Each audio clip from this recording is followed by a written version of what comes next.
يا الله يا رحمن يا رحيم يا كريم. الحمد لله رب العالمين والصلاة والسلام على سيد المرسلين محمد وعلى آله وأصحابه أجمعين، أما بعد. أعوذ بالله من الشيطان الرجيم. بسم الله الرحمن الرحيم. يا أيها النبي قل لأزواجك وبناتك والنساء المؤمنين يدنين عليهن من جلابيبهن ذلك أدنى أن يعرفن فلا يؤذين وكان الله غفورا رحيما. صدق الله العظيم. وقال النبي صلى الله عليه وسلم: ألا كلكم راع وكلكم مسؤول عن رعيته، أو كما قال عليه الصلاة والسلام.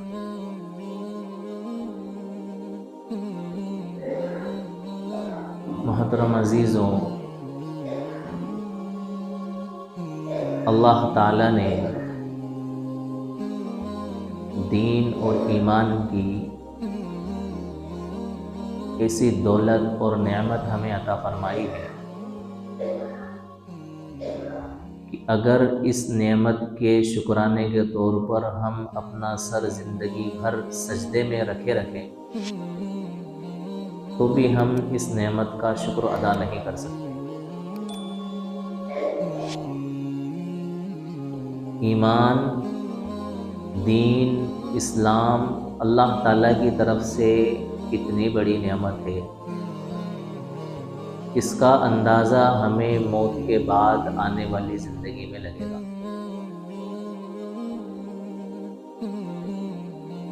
اگر اس ایمان کی نعمت کا اندازہ دنیاوی زندگی میں لوگوں کو لگ جاتا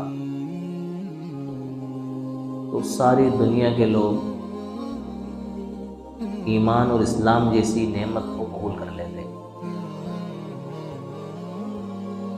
کیونکہ دنیا ظاہری چیزوں پر غور کرتی ہے، ظاہری نفع پر غور کرتی ہے،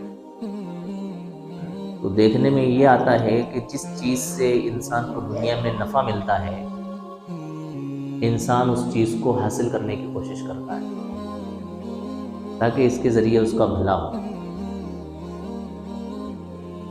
اور اکثر و بیشتر انسانوں کی یہی سوچ ہے کہ یہ دنیا یہیں تک محدود ہے اور یہیں ختم ہو جائے گی، اس کے بعد کوئی لائف نہیں ہے، کوئی زندگی نہیں۔ لیکن اہل ایمان کا یہ عقیدہ ہے، اس کی یہ سوچ ہے کہ صرف دنیاوی زندگی ہمیں نہیں ملی ہے، بلکہ دنیا کی زندگی کے بعد دوبارہ بھی ہمیں زندگی ملنا ہے، اور اس زندگی میں ہمارے اعمال کے حساب سے ہمارے ساتھ اللہ تعالیٰ کا فیصلہ ہونا ہے۔ یہ تو یقیناً برحق ہے کہ رسول اللہ صلی اللہ علیہ وسلم نے یہ فرمان جاری کیا ہے کہ جس کے دل میں ذرہ برابر بھی ایمان ہوگا، اللہ تعالیٰ اس ایمان کی بدولت ایک نہ ایک دن اس کو جنت میں داخل کرے گا۔ یہ اللہ کے رسول صلی اللہ علیہ وسلم کی طرف سے فرمان ہم تک پہنچا، جو کہ برحق ہے۔ ایک موقع پر اللہ کے رسول صلی اللہ علیہ وسلم نے فرمایا، جس نے لا الہ الا اللہ کہا وہ کامیاب ہو گیا، دنیا میں بھی کامیاب ہو گیا اور آخرت میں بھی کامیاب ہو گیا۔ جب اتنی بڑی نعمت ایمان کی دولت، جس دولت کے بدلے اللہ کے رسول صلی اللہ علیہ وسلم فرما رہے ہیں کہ ایمان والا کامیاب ہو گیا، تو پھر اس کی ناکامی کے کوئی چانس اور کوئی راستے بچتے نہیں، وہ کامیاب ہے۔ اگر ایمان کے تقاضوں کو پورا کرتا ہے تو دنیا میں بھی کامیاب ہے اور آخرت میں بھی کامیاب ہے، اور اگر ایمان پر قائم ہے، ایمان کے تقاضوں کو پورا نہیں کرتا ہے تو دنیا میں بھی کچھ ناکام ہے اور آخرت میں بھی کچھ ناکام ہوگا، لیکن آخر صورت یہ ہوگی کہ اللہ تعالیٰ اس کو بھی کیا کر دیں گے؟ کامیاب کر دیں گے، اس کو اس کی ایمان کی بدولت جہنم سے نکال کر جنت میں داخل کر دیں گے۔ اب جس وقت ہم جس دور سے گزر رہے ہیں یہ دور فتنوں کا دور ہے، بہت سنگین دور ہے۔ پہلے آپ نے سنا تھا، ابھی بھی ہے، شکلیں بدل گئی ہیں، لوگوں کا مال لوٹ لیا کرتے تھے، عورتوں کی عزت لوٹتے تھے، ظلم و ستم کرتے تھے، اور راستے پرامن نہیں ہوتے تھے، ڈاکوؤں کا اور لٹرے لوگوں کا راستوں پر گزر ہوتا، اور وہ جو ہے مسافروں کو ڈرا دھمکا کر کے ان کے پاس جو کچھ ساز و سامان ہوتا تھا وہ لوٹ لیا کرتے تھے۔ آج بھی لٹیرے ہیں، لوٹنے کی شکلیں بدل گئی ہیں، کبھی کوئی بندوق دکھا کے لوٹ لیتا ہے، کبھی کوئی بلیک میل کر کے لوٹ لیتا ہے، کبھی کوئی فراڈ کر کے لوٹ لیتا ہے، کبھی کوئی جھوٹ بول کے لوٹ لیتا ہے، کبھی کوئی کسی اور طریقے سے لوٹ لیتا ہے۔ لوٹ گھسوٹ ابھی بھی ہے، لیکن طریقے اور شکلیں بدل گئی۔ لیکن سب سے بڑی چیز آج اس دور میں یہ ہے کہ چاروں طرف سے اہل ایمان کے ایمان کو لوٹنے کی سازشیں اور پلاننگیں ہیں۔ اب ایسے مشکل اور پرفتن دور میں اہل ایمان کی یہ ذمہ داری ہے کہ وہ چاروں طرف سے آنے والے فتنوں کا مقابلہ کرتے ہوئے اپنے ایمان کو کیا کرے؟ ایمان کو بچائے، کیونکہ ایمان سے بڑی دولت انسان کے لیے کچھ بھی نہیں۔ یہ جو ماحول چل رہا ہے، اس ماحول میں ہر طرف، یہ الگ بات ہے کہ ہمیں احساس نہیں ہوتا ہے، پتہ نہیں چلتا ہے، لیکن ایمان کو لوٹنے کے لیے، ایمان کو کمزور کرنے کے لیے، ایمان کو ختم کرنے کے لیے جو سازشیں، جو پلاننگیں چل رہی ہیں وہ بڑی خطرناک ہیں۔ تو اس دور میں اہل ایمان کی ذمہ داری ڈبل بن جاتی ہے، ایمان پر قائم رہنا اور ایمان کو بچائے رکھنا۔ حدیث پاک میں آتا ہے، رسول اللہ صلی اللہ علیہ وسلم نے فرمایا، ایمان گھٹتا اور بڑھتا رہتا ہے۔ جب انسان ایمان کے تقاضوں کو پورا کرتا ہے تو انسان کا ایمان بڑھتا ہے، اور جب انسان ایمان کے تقاضوں کو پورا نہیں کرتا ہے تو انسان کا ایمان گھٹتا ہے۔ تو ظاہر سی بات ہے کہ یہ جو چور راستے ہیں ایمان کو لوٹنے کے، ان چور راستوں کے ذریعے ہمارا ایمان کیا ہوتا ہے؟ گھٹتا ہے، کمزور ہوتا ہے۔ ان چور راستوں کو پہچان کر ہمیں اپنے آپ کو بھی ایمان کے اندر برقرار رکھنا ہے، اور اپنے آنے والی نسلوں کو بھی ایمان کے اندر کیا رکھنا ہے؟ برقرار رکھنا ہے۔ یہ قرب قیامت کا دور ہے، فتنوں کا دور ہے۔ رسول اللہ صلی اللہ علیہ وسلم نے فرمایا، ایک دور ایسا آئے گا کہ فتنے پہ در پہ آئیں گے، یعنی ایک کے بعد دوسرا فتنہ، ایک کے بعد دوسرا فتنہ، اور کتنی تیزی سے اور کتنی جلدی سے آئیں گے۔ آپ نے فرمایا جس طرح سے کوئی دھاگا ہو اور اس میں موتی پروئے ہوئے ہوں، اس کا دھاگا ٹوٹ جائے تو ایک کے بعد ایک موتی کیسے گرتے، کتنی دیر لگتی۔ 100 دانوں کی تسبیح ہو اور اس تسبیح کے دھاگے کو توڑ دیا جائے یا وہ دھاگا ٹوٹ جائے تو ان 100 دانوں کو گرنے میں سمجھتا ہوں 5 سیکنڈ بھی نہیں لگے۔ ایک کے بعد ایک، ایک کے بعد ایک، ایک کے بعد ایک، فٹ فٹ وہ دانے جو ہے نا وہ دھاگے سے الگ ہو جائیں گے اور گر جائیں گے۔ آپ نے فرمایا ایک دور ایسا آئے گا کہ اس دور میں فتنے اتنی تیزی سے آئیں گے جتنی تیزی سے یہ دانے کیا ہو رہے ہیں؟ دھاگے سے گر رہے ہیں۔ اس دور میں ہمیں اپنے ایمان کو بچانے کی فکر ہے۔ ہمیں اپنا عقیدہ مضبوط کرنے کی ضرورت ہے، عقائد کے بارے میں ہمیں پتہ ہونا ضروری ہے، اور جن طریقوں سے ایمان لوگوں کا کمزور ہو رہا ہے ان طریقوں کو جاننے کی ضرورت ہے۔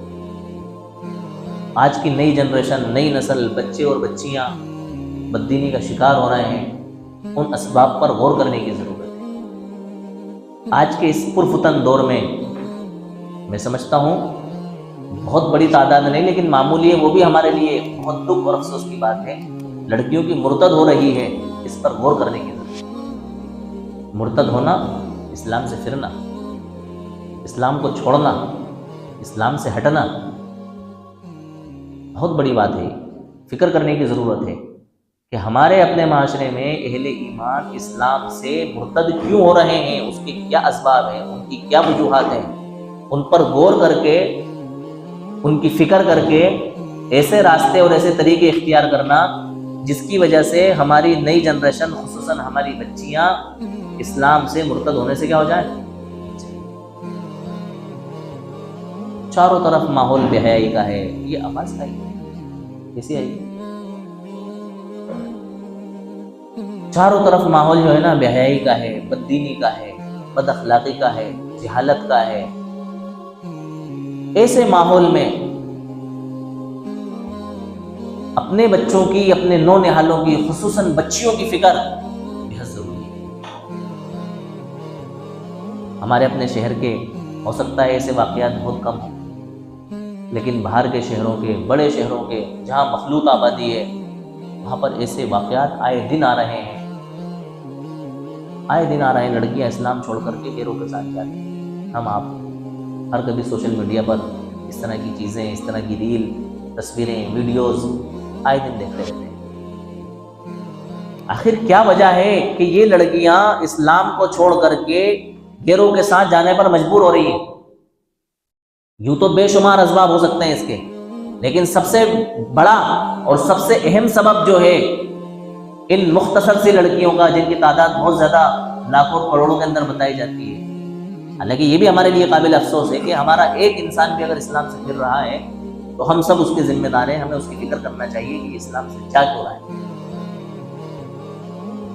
یہ جو لڑکیاں مرتد ہو رہی ہیں، ان کے پیچھے کہیں نہ کہیں ان کی بددینی، دینی تعلیم سے ناواقفیت، اور ان کے والدین کی لاپرواہی، اور ان کا نظام تعلیم، اور ان کا اختلاط یعنی بچے اور بچیوں کا ساتھ پڑھنا، ان کا غلط بچیوں کے ساتھ دوستی کا ہونا، اور ان بچیوں کا اپنے ماں باپ کو بتائے بغیر اپنے گھر سے باہر جانا، ان کا موبائل کا استعمال کرنا، ان کا اسکوٹی وغیرہ کا استعمال کرنا، ان کا غلط لڑکیوں سے دوستی ہونا، غیر مسلم لڑکیوں سے دوستی ہونا، کوچنگ کے نام پر، اسکول کے نام پر آزادانہ خیال اور آزادانہ زندگی کا اختیار کرنا. یہ تمام اسباب، اور بھی اس کے اسباب ہو سکتے ہیں. زندگی آج کل اتنی بزی ہو گئی ہے کہ کسی انسان کو کسی کے بارے میں کوئی پڑی ہوئی نہیں ہے. ماں باپ اپنی اولاد کی اور بچوں کی کوئی فکر نہیں کر رہے ہیں. وہ اپنی زندگی میں مست ہیں، کمانے میں، گھر کی ذمہ داریاں اٹھانے میں. وہ ایسے لگے ہوئے ہیں کہ بچوں کی کیا زندگی گزر رہی ہے، کیسے زندگی کٹ رہی ہے، ان کو اس کے بارے میں پتہ نہیں. تو میرے عزیزوں، اپنے نونہالوں کی ابھی سے فکر کریں. ان بچوں کو دین کا پابند بنائیں. بچیاں ہوشیار ہو گئی ہیں، کسی عالمہ سے اس کا تعلق مضبوط کرائیں. بچی ہوشیار ہو گئی ہے، کسی عالمہ سے اس کا تعلق مضبوط کرائیں. اس عالمہ کی صحبت میں اس کو رکھیں. اس عالمہ کی صحبت میں اس کا اٹھنا بیٹھنا ہو. وہ اس عالمہ کے پاس جا کر کے کچھ سیکھے.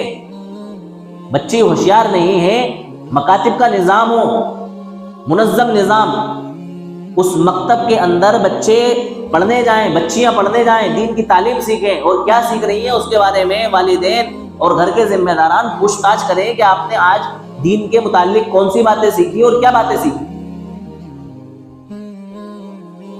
شروع سے ہی بچوں کو پابند بنائیں. آپ میری بات سن کر کے تعجب کریں گے، حیران ہوں گے. تیسری چوتھی کلاس کے بچے ایسی حرکتیں کر رہے ہیں کہ میں سمجھتا ہوں آج سے 10 سال پہلے 8ویں 10ویں کے بچے وہ حرکتیں نہیں کیا کرتے. یہ ماحول کہاں سے آیا؟ کہاں سے آیا یہ ماحول؟ یہ بچے کیسے سیکھ رہے ہیں یہ سب؟ تیسری کلاس کے بچوں کی عمر کیا ہوتی ہے؟ غور کریں آپ. کیا عمر ہو سکتی ہے؟ بہت زیادہ اگر تیسری کلاس کے بچے کی عمر ہوگی تو 10 سال. میں سمجھتا ہوں 8 سال سے زیادہ تیسری کلاس کے بچے کی عمر نہیں ہوتی ہے. لیکن اگر بہت زیادہ اپن عمر سمجھ لیں تو 10 سال، اس سے زیادہ نہیں ہو سکتی. 10 سال کے بچے، 8 سال کے بچے، بچیاں ایسی حرکتیں کر رہے ہیں، ایسی غلطیاں کر رہے ہیں کہ وہ غلطیاں میں آپ کے سامنے یہاں بیان نہیں کر سکتا. یہ کیوں ہو رہا ہے؟ یہ اس لیے ہو رہا ہے کہ وہ بچے جو اپنے ماحول میں، اپنے گھر میں ہوتا ہوا دیکھ رہے ہیں، وہ سیکھ رہے ہیں. وہ سیکھنے کے بعد وہی حرکتیں اپنی کلاس میں کر رہے ہیں، اپنے اسکول میں کر رہے ہیں. ان بچوں کو دینی تعلیم نہیں دلائی جا رہی. ان کو حیادار نہیں بنایا جا رہا ہے. ان کی تربیت نہیں کی جا رہی، صرف ان کو پالا جا رہا ہے. تربیت کرنا اور پالنا دونوں چیزیں الگ الگ ہیں. پالنے کا مطلب یہ ہوتا ہے کہ بچے پیدا ہو گئے، آپ نے ان کے کپڑے لتے کا، کھانے پینے کا، سردی گرمی کے موسم کا، اسکول کا، بیگ کا، کاپی کا، کتابوں کا، ان کی بیماری کا، صحت کا انتظام کر دیا، یہ پالنا ہو۔ اور تربیت یہ ہوتی ہے کہ ہر غلطی پر آپ بچے کو محبت سے ٹوکیں اور اس کو سمجھائیں۔ ماں سے کیسے بات کرنا ہے، آپ کے سامنے آپ کی وائف کو، آپ کی بیوی کو بچے نے اگر کسی غلط انداز میں بات چیت کی ہے، گفتگو کیا، فوراً سمجھائیں، بیٹا آپ کی ماں ہے، ماں کا ادب ہے، ماں کی یہ فضائل ہیں۔ اللہ کے رسول صلی اللہ علیہ وسلم نے فرمایا ماں کے قدموں کے نیچے جنت ہے، باپ جنت کا دروازہ ہے۔ اللہ کے رسول صلی اللہ علیہ وسلم سے پوچھا میرے اوپر سب سے زیادہ حق کس کا ہے، آپ بتائیں۔ اللہ کے رسول نے فرمایا تیری ماں کا۔ پھر پوچھا کس کا حق ہے، فرمایا تیری ماں کا۔ پھر پوچھا کس کا حق ہے، تیری ماں کا۔ پھر پوچھا کس کا حق ہے، کہنا تیرے باپ کا۔ بیٹا یہ آپ کی ماں ہے، آپ کی والدہ ہے، ان سے سخت لہجے میں بات نہیں کرتے۔ اب آپ بتائیں جب اتنے اچھے انداز میں باپ اپنی بیٹی کو، اپنے بیٹے کو اپنی ماں کے بارے میں بتائے گا تو اس بچے کے اندر کچھ چینجز آئے گا کہ نہیں آئے گا، تبدیلی آئے گی نہیں آئے گی؟ بچہ سیکھے گا کہ نہیں مجھے آئندہ اپنی ماں سے اس طرح سے نہیں کرنا ہے۔ میں سمجھتا ہوں ہو سکتا ہے ایک بار میں بچے کے سمجھ میں نہ آئے، دوبارہ وہ غلطی کرے، آپ دوبارہ اس کو سمجھائیں، تیسری بار غلطی کرے، تیسری بار سمجھائیں، چوتھی بار آپ کو سمجھانے کی ضرورت نہیں۔ بڑے بھائی سے کیسے بات کرنا ہے، لوگ شکایت کرتے ہیں، میسج کرتے ہیں، فون کرتے ہیں، صاحب یہ بچہ پڑھنے آتا ہے آپ اس کو بولو ماں سے کیسے بات کرنا ہے، اس کو بات کرنا نہیں آتی، بڑی بہن سے کیسے بات کرنا ہے، اس کو بات کرنا نہیں آتا، باپ سے کیسے بات کرتے ہیں، بات کرنا نہیں آتا، بڑے بھائی سے کیسے بات کرنے، بات کرنا نہیں آتا، بہت بدتمیز ہو گیا ہے۔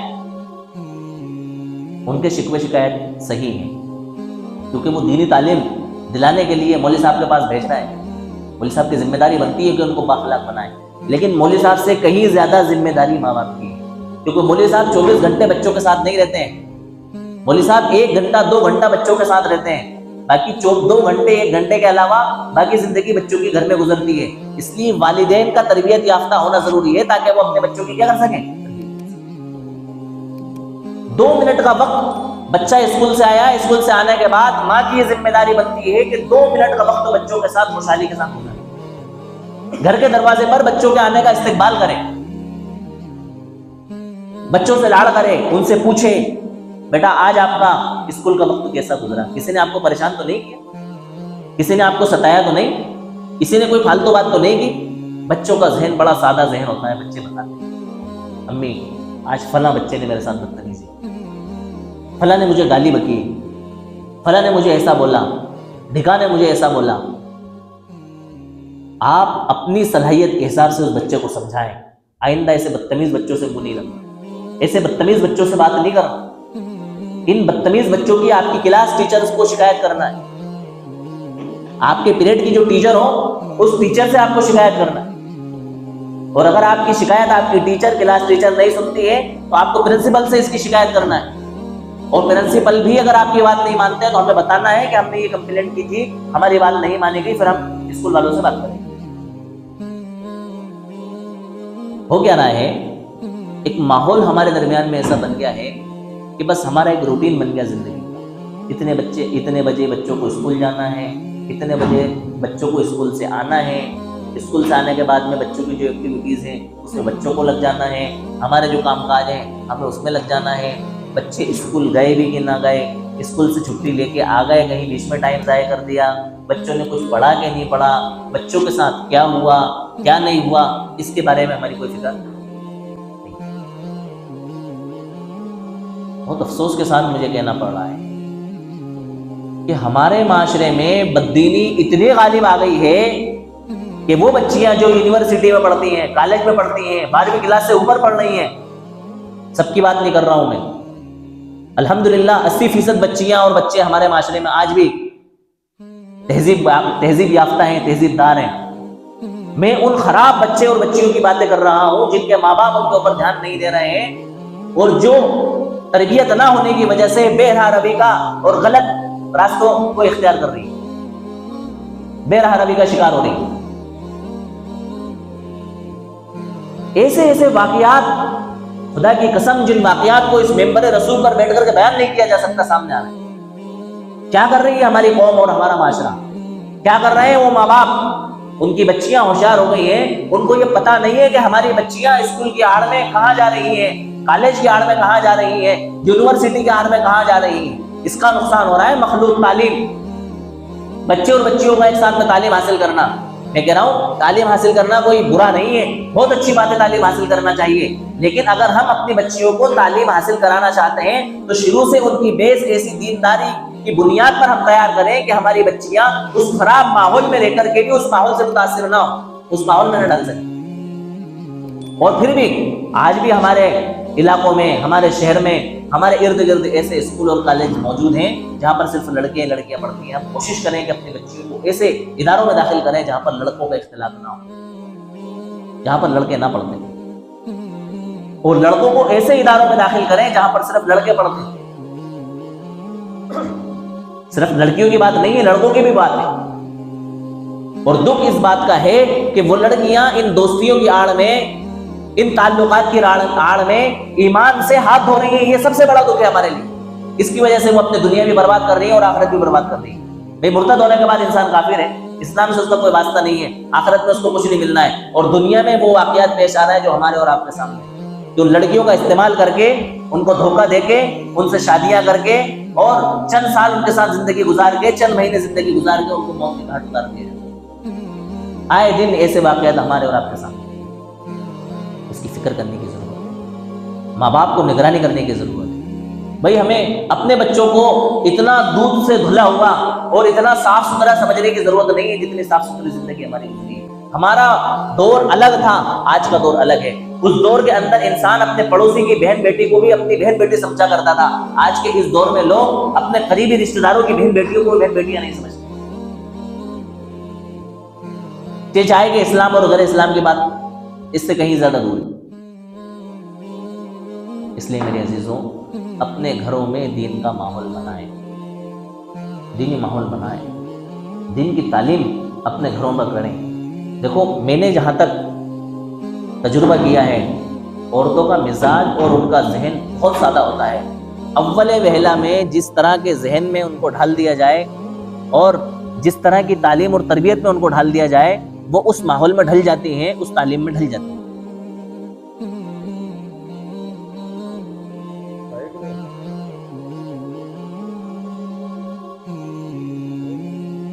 جس طرح کا ماحول ان بچیوں کو دیا جائے وہ ماحول اس کو قبول کر لیتے ہیں، اور اگر وقت پر ان کی فکر نہ کی جائے، گندا ماحول اور خراب ماحول ان کو مل جائے تو وہ ماحول ان کی اپنی زندگی کے اندر سرایت کر جاتا ہے، پھر ان کا واپس لوٹ کر کے آنا بہت خطرناک ہوتا ہے۔ اس لیے شروع سے ہی ایسا ماحول بنے کہ عورت اس ماحول کی وجہ سے اس انداز میں اپنی زندگی اور اس کی تربیت ہو کہ اس پر غلط ماحول اثر انداز نہ ہو سکے۔ آپ یقین مانیں گے، میرا بھی چند دنوں پہلے قزات میں جانا ہوا، وہاں ایک مرد اور ایک عورت اتنی عمر کے بیٹھے ہوئے تھے کہ ان کے بچے ہوشیار ہو گئے اور وہ طلاق کروانے کے لیے آئے۔ عورت کا یہ عالم تھا کہ وہ ایک آنکھ اپنے شوہر کو پسند نہیں کر رہی تھی۔ اس کا یہ کہنا تھا کہ مجھے اسی وقت طلاق چاہیے، میں اس آدمی کے ساتھ نہیں رہ سکتی، میرا بچہ ہوشیار ہو گیا ہے، وہ میری ذمہ داریاں اٹھائے گا، وہ کمانے جاتا ہے، اور میں اس آدمی کو اپنے بچوں سے بھی ملنے نہیں دوں گی۔ مجھے تعجب ہوا اس بات کو سن کر۔ میرا مختصر سا کام تھا، میں کام نمٹا کے آ گیا، میں نے صرف اتنی سی بات سنی، لیکن کم سے کم 2 گھنٹے میں نے اس بات پر غور کرا کہ ایسا ماحول کیسے بنا کہ یہ عورت جس نے اتنا لمبا عرصہ اپنے شوہر کے ساتھ گزارا، جس کے اتنے بڑے بچے ہو گئے ہیں، وہ آخر اتنی باغی ہو رہی ہے کہ وہ اس بات کا فیصلہ لے رہی ہے کہ میں اپنے بچوں سے بھی اس کو ملنے نہیں دوں گی۔